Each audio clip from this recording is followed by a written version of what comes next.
سال 2023 میں آذربائیجان اور آرمینیا کے درمیان نگورنو کاراباغ کے تنازع پر شدید جنگ چھڑی۔ یہ تنازع کئی دہائیوں سے جاری تھا، لیکن اس جنگ میں آذربائیجان نے پاکستان اور ترکی کی غیر متزلزل حمایت سے نگورنو کاراباغ کا متنازع علاقہ واپس حاصل کرنے میں کامیابی حاصل کی۔ اس جنگ میں آرمینیا کو بھارت اور ایران کی حمایت بھی حاصل تھی، جبکہ پاکستان نے اپنے مسلم برادر ملک آذربائیجان کو ہر ممکن مدد فراہم کی، جس میں جدید جنگی سازوسامان، فوجی تربیت اور حکمت عملی مشاورت شامل تھی۔ یہ تعاون برسوں سے جاری تھا، جس میں پاکستان نے آذربائیجان کی فوجی صلاحیتوں کو مضبوط کرنے میں کلیدی کردار ادا کیا۔ مثال کے طور پر پاکستانی تیار کردہ ڈرونز اور راکٹ سسٹمز نے جنگ میں اہم کردار ادا کیا۔ رپورٹس کے مطابق پاکستانی اسپیشل فورسز کے مشیر بھی میدان میں موجود تھے۔ جنگی کامیابی نے نہ صرف آذربائیجان کی علاقائی سالمیت کو بحال کیا، بلکہ پاکستان اور آذربائیجان کے تعلقات کو ایک نئی بلندی پر پہنچایا، جبکہ اس وقت آذربائیجان میں پاکستان کو ملٹری بیس کی فراہمی سے ان کے درمیان دوستی الگ ہی لیول پر پہنچ جائے گی۔ معززین، یہ گہرا رشتہ 1991 میں سوویت یونین کے خاتمے سے شروع ہوا، جب پاکستان نے ترکی کے بعد دوسرے نمبر پر 12 دسمبر 1991 کو آذربائیجان کی آزادی کو تسلیم کیا۔ یہ ابتدائی حمایت اس وقت خاص طور پر اہم تھی جب آذربائیجان نگورنو کاراباغ تنازع میں آرمینیا سے نبرد آزما تھا۔ 9 جون 1992 کو دونوں ممالک نے باقاعدہ سفارتی تعلقات قائم کیے۔ اس کے نتیجے میں پاکستان نے مارچ 1993 میں باکو میں اپنا سفارت خانہ کھولا، جبکہ آذربائیجان نے اگست 1997 میں اسلام آباد میں اپنا سفارتی مشن قائم کیا۔ یہ سفارتی ڈھانچہ گزشتہ 3 دہائیوں میں دونوں ممالک کے درمیان مستقل رابطوں، تعاون اور باہمی اعتماد کی مضبوط بنیاد بنا ہوا ہے۔ پاکستان دنیا کا واحد ملک ہے جو آرمینیا کو تسلیم نہیں کرتا، جو نگورنو کاراباغ پر آذربائیجان کے موقف اور اس کی علاقائی سالمیت کی غیر متزلزل حمایت کا مظہر ہے۔ بدلے میں آذربائیجان نے اقوام متحدہ کی سلامتی کونسل کی قراردادوں کے مطابق کشمیر کے معاملے پر پاکستان کی مسلسل حمایت کی۔ یہ باہمی اعتماد دونوں ممالک کو عالمی فورمز جیسے اسلامی تعاون تنظیم OIC اور دیگر بین الاقوامی پلیٹ فارمز پر متحد کرتا ہے، جہاں وہ خود مختاری، علاقائی سالمیت اور دہشت گردی کے خلاف مشترکہ ایجنڈے پر کام کرتے ہیں۔ مثال کے طور پر OIC کے اجلاسوں میں آذربائیجان نے کشمیر کے ایشو پر پاکستان کے موقف کی کھول کر حمایت کی، جبکہ پاکستان نے نگورنو کاراباغ پر آذربائیجان کے موقف کی وکالت کی۔ معززین، پاکستان اور آذربائیجان کا فوجی تعاون ان کے تعلقات کا ایک بنیادی ستون ہے، جسے 2003 کے دفاعی معاہدے نے باضابطہ شکل دی۔ اس معاہدے نے مشترکہ فوجی مشقوں، تربیتی پروگراموں اور اسلحہ کی منتقلی کے دروازے کھولے۔ پاکستان نے 2014 سے اب تک تقریباً 100 آذربائیجانی فوجی یونٹس کو دہشت گردی کے خلاف آپریشنز، حکمت عملی اور جدید جنگی تکنیکوں کی تربیت دی۔ اس کے علاوہ آذربائیجانی پائلٹس نے رسال پور میں پاکستانی ایئر فورس اکیڈمی سے جدید ایوی ایشن کی تربیت حاصل کی۔ پاکستان نے آذربائیجان کو PAC MFI-17 مشاق تربیتی طیارے، KRL-122 multiple launch rocket system اور دیگر جدید ہتھیار بھی فراہم کیے۔ 2016 میں آذربائیجان نے پاکستان اور چین کے مشترکہ طور پر تیار کردہ JF-17 Thunder multi role fighter jets میں دلچسپی ظاہر کی، جو اپنی چستی، جدید ایویونکس اور لاگت کی تاثیر کے لیے عالمی سطح پر مشہور ہے۔ فروری 2024 میں $1.6 بلین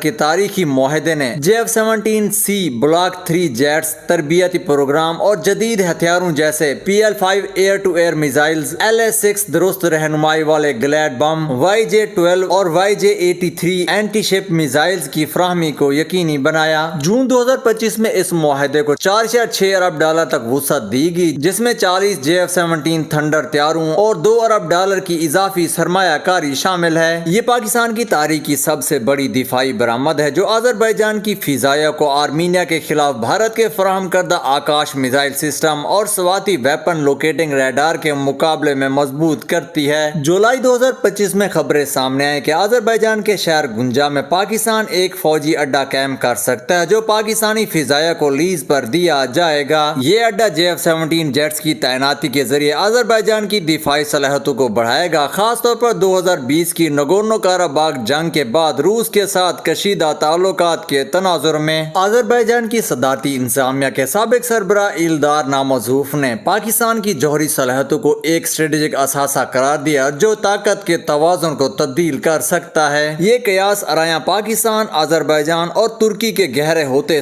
اسٹریٹجک اتحاد کی عکاسی کرتے ہیں جو اسلام آباد اور باکو اعلامیوں کے ذریعے باضابطہ ہوئی ہیں۔ اس فوجی اڈے کی تجویز پاکستان کے لیے ایک تاریخی سنگ میل ہوگا، کیونکہ یہ پہلا موقع ہوگا جب پاکستان اپنے ملک سے باہر کوئی فوجی اڈا آپریٹ کرے گا۔ اس سے نہ صرف آذربائیجان کی دفاعی صلاحیت بڑھے گی بلکہ پاکستان کی خطے میں جغرافیائی سیاسی موجودگی بھی مضبوط ہوگی۔ معزز ناظرین، اقتصادی شعبے میں بھی دونوں ممالک کے تعلقات تیزی سے ترقی کر رہے ہیں۔ 2025 میں $2 ارب کا ایک تاریخی سرمایہ کاری معاہدہ طے پایا جو 4 جولائی 2025 کو خاکندی آذربائیجان میں پاکستان کے وزیر اعظم شہباز شریف اور آذربائیجان کے صدر الہام علائیف کے درمیان اقتصادی تعاون تنظیم کے اجلاس میں طے ہوا۔ اس معاہدے پر پاکستان کے نائب وزیر اعظم اور وزیر خارجہ محمد اسحاق ڈار اور آذربائیجان کے وزیر معیشت میکائل جباروف نے دستخط کیے۔ فروری 2025 میں باکو میں مزید مذاکرات نے اس پیکج کو حتمی شکل دی اور اپریل 2025 میں صدر علائیف کے دورہ پاکستان کے دوران باضابطہ معاہدوں پر دستخط ہوئے۔ یہ معاہدہ توانائی، بنیادی ڈھانچے، دفاع، زراعت، انفارمیشن ٹیکنالوجی، سیاحت، کانکنی اور تعلیم جیسے ڈائیورس شعبوں پر محیط ہے۔ توانائی کے منصوبے میں ماچھے کے Thalian, تاروجبہ white oil pipe line شامل ہے جس میں آذربائیجان کی اسٹیٹ آئل کمپنی، پاکستان کی فرنٹیئر ورک آرگنائزیشن اور پاکستان اسٹیٹ آئل شامل ہیں۔ اس کے علاوہ LNG کے معاہدوں میں ترمیم بھی اس پیکج کا حصہ ہے۔ دفاعی تعاون میں مشترکہ منصوبوں کے ساتھ JF-17 تھنڈر طیاروں کی ممکنہ توسیع بھی شامل ہے۔ کچھ رپورٹس کے مطابق یہ سرمایہ کاری $3 ارب تک بڑھ سکتی ہے۔ یہ معاہدہ پاکستان کی معیشت کے لیے ایک بڑا قدم ہے جو کم زر مبادلہ ذخائر، بلند شرح مہنگائی اور دیگر معاشی چیلنجز کا شکار ہے۔ اس سے روزگار کے مواقع پیدا ہوں گے، صنعتی ترقی کو فروغ ملے گا اور برآمدات میں اضافہ ہوگا۔ گوادر بندرگاہ کو علاقائی تجارت کا مرکز بنانے کی تجویز بھی اس معاہدے کا حصہ ہے جو پاکستان کی معاشی صلاحیت کو اجاگر کرتی ہے۔ شہباز شریف نے اسے برادرانہ تعلقات کا سنگ میل قرار دیا، جبکہ صدر علائیف نے تجارت بڑھانے اور منصوبوں کو جلد حتمی شکل دینے پر زور دیا۔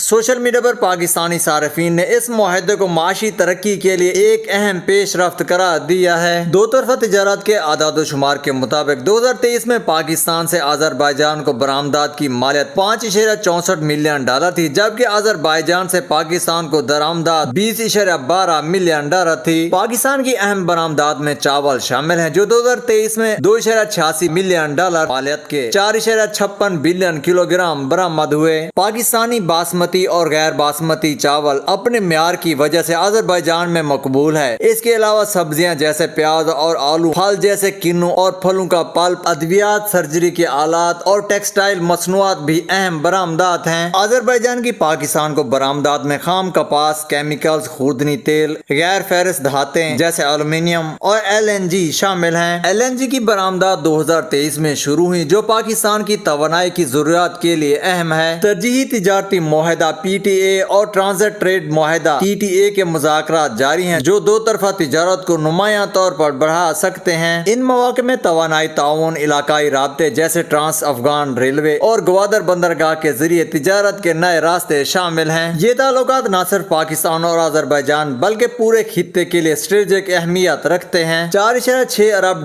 کی JF-17 ڈیل، گنجا میں ممکنہ فوجی اڈا اور $2 ارب کی سرمایہ کاری اس شراکت داری کی مضبوطی کا ثبوت ہے۔ یہ رشتہ نہ صرف دفاعی اور معاشی شعبوں میں ترقی لا رہا ہے بلکہ پاکستان کی عالمی حیثیت کو بھی مضبوط کر رہا ہے۔ اپریل 2025 میں صدر الہام علائیف کے دورہ پاکستان سے مزید اہم پیش رفت ہوئی جو دونوں ممالک کے درمیان تعلقات کو نئی بلندیوں تک لے جائے گی۔